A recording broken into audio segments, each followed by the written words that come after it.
हमने पिछले वीडियो में बात की थी कि डार्क पैटर्न्स क्या होते हैं। हमने ये भी बात करनी शुरू की थी कि उनका वैलिड कंसेंट के साथ क्या लिंक है, और अब इस वीडियो में हम उसकी थोड़ी डिटेल में बात करेंगे। क्या डार्क पैटर्न्स और वैलिड कंसेंट आपस में कुछ लगते हैं एक दूसरे? आइए देखें। मेरे यूट्यूब चैनल पे आपका स्वागत है, जिस पे आप रोज डेटा प्राइवेसी पे नया कंटेंट देखते हैं। और जैसा कि मैंने कहा, इस वीडियो में हम डार्क पैटर्न्स और वैलिड कंसेंट को कंपेयर करेंगे। डार्क पैटर्न क्या है? डार्क पैटर्न एक एक तरह का डिजाइन है जो आप फॉर्म पे बना रहे हैं, और उसको इस तरह से रख रहे हैं कि यूजर कंफ्यूज हो जाए। Pre checked, pre ticked check boxes रख दिया आपने। ऑप्ट आउट वाले बटन इतने छोटे रख दिए, इतने लाइटर फॉन्ट के, लाइटर कलर के रख दिए कि यूजर को समझ ही नहीं आया कि वो उसने जल्दी में सबमिट का बटन दबा दिया। आपने गलत तरीके से कंसेंट ले लिया। क्या गलत तरीके से लिए हुए कंसेंट को कंसेंट कहते हैं? उसको कंसेंट नहीं कहते हैं, वो वायलेशन है। 200 करोड़ का फाइन है डीपीटीपी एक्ट में गलत तरीके से कंसेंट लेने या इनवैलिड कंसेंट लेने। तो वैलिड कंसेंट क्या है? सही कंसेंट क्या है?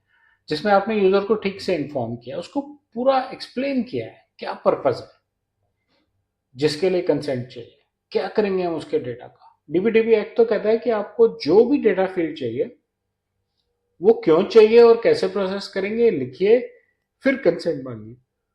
और हर फील्ड के लिए ग्रैन्युलर कंसेंट, यानी कि आपको अगर 10 फील्ड चाहिए डेटा के, तो सबका पर्पज एक्सप्लेन करके सबके लिए इंडिविजुअल कंसेंट लीजिए।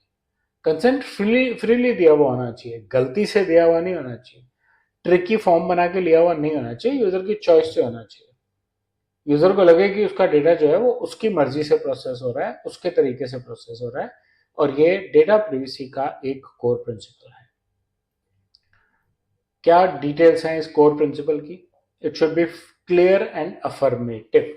आपकी लैंग्वेज बिल्कुल क्लियर होनी चाहिए, सीधे सेंटेंस होने चाहिए, कंफ्यूजिंग जार्गन नहीं आना चाहिए, बहुत स्पेसिफिक होने चाहिए कि हम कौन सा डेटा पॉइंट कैसे यूज करने वाले, वेल इन्फॉर्म्ड होना चाहिए, पर्पस डिफाइंड होना चाहिए और पर्पस क्लियर होना चाहिए कि हाँ जी ये पर्पस है हमारा। लैंग्वेज सिंपल होनी चाहिए, सिंपल लैंग्वेज के साथ इमेजेस लगी होनी चाहिए। ठीक, जहां जहां एक्सप्लेन करने के लिए आपको इमेजेस चाहिए वहां इमेजेस लगी होनी चाहिए, और कंसेंट को विड्रॉ करने का तरीका भी आसान होना चाहिए। ऐसा नहीं होना चाहिए कि किसी ने कंसेंट दे दिया, उसको विड्रॉ करना है तो वो एक नए लूप में पड़ गया। कंसेंट का एक प्रिंसिपल ये भी है कि कंसेंट की रिकॉर्डिंग प्रॉपर होनी चाहिए। कल को कोई वायलेशन पकड़ी जाती है, कोई ब्रीच पकड़ा जाता है और आपको कंसेंट का रिकॉर्ड नहीं मिलता है, कब दिया था और कब विड्रॉ किया था, तो वही अपने आप में एक ब्रीच कंसिडर किया जाता है। डार्क पैटर्न्स के साथ क्या डिफरेंस है? बड़ा सिंपल सा डिफरेंस है। आप कंसेंट इसलिए ले रहे हैं क्योंकि आप ट्रांसपेरेंट रहना चाहते हैं, आप चाहते हैं यूजर की चॉइस से सब कुछ हो, उसको पता हो उसका डेटा कैसे यूज हो रहा है। और आप डार्क पैटर्न बनाते हैं इसलिए क्योंकि आप यूजर को कंफ्यूज करना चाहते हैं, आप चाहते हैं कि वो गलती से कंसेंट दे दे। तो दोनों एक्सट्रीम पोल्स हैं। सिंपल, जो डार्क पैटर्न्स पे फॉर्म बनाते हैं उनका पर्पस ही डिफरेंट है, कंसेंट उनका पर्पस ही नहीं है। वैलिड कंसेंट फुली कंप्लायंट होता है, और जो डार्क पैटर्न्स है ऑफकोर्स वो तो इलीगल चीज है। जीडीपीआर, सीसीपीए, डीपीटीपी एक्ट कोई भी उसको वैलिड नहीं गिनता। और जो ट्रस्ट की बात आती है, आपने आपने मेरे से कंफ्यूजिंग फॉर्म पे एक बार कंसेंट तो ले लिया, लेकिन कब तक और कितना यूज करेंगे? और जितना ज्यादा आप उसको यूज करेंगे और जितना मेरा नुकसान होगा, उतना मुझे आप पे विश्वास कम हो जाएगा। मैं अपना कंसेंट तो हटवा लूंगा आपसे। अगर आपका फॉर्म कंफ्यूजिंग है, मैं आपकी कंप्लेंट कर दूंगा। $200, 200 करोड़ रुपए का पेनल्टी है डीपीटीपी एक्ट में। और जब ये सब होगा तो आपकी मार्केट रेपुटेशन पे भी इम्पैक्ट पड़ेगा। तो आपको फायदा क्या है एक डार्क पैटर्न बना के, जबरदस्ती की डेटाबेस बना के उसमें कंसेंट्स लेने का? कोई फायदा नहीं है। इसलिए ऐसा मत कीजिए, अपने कस्टमर्स के साथ ट्रस्ट बिल्ड कीजिए।